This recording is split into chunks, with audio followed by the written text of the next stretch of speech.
This is a dashboard of overall M&A activity occurring in North America from the year 2000 to 2019.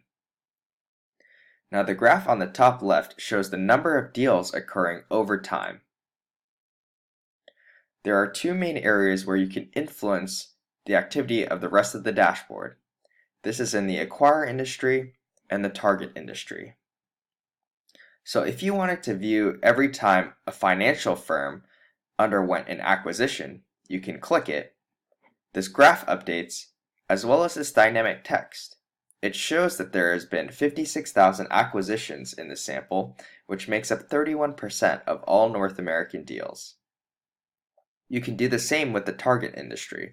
So if you wanted to view every time a financial firm acquired a high-tech company, you can click high-tech here. This graph updates as well as the dynamic text. The other thing I'd like to call out is the website on the right.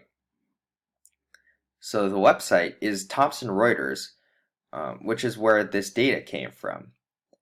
So if you wanted to view news articles related to high tech, you can click high tech under the acquire industry, and this website will look for news articles related to high tech. Now, if there's a high profile acquisition that occurred in this space over the last week or so, this website will definitely show it. The last thing I'd like to call out is the identification of recessions.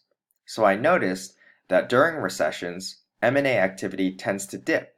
This is true during the dot-com bubble and burst in the early 2000s and 2001, as well as the Great Recession in 2007 to 2009.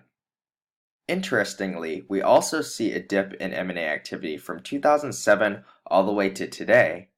However, since the stock market is doing well, this doesn't count as a recession. Thank you for viewing this tutorial, and have fun playing around with the dashboard.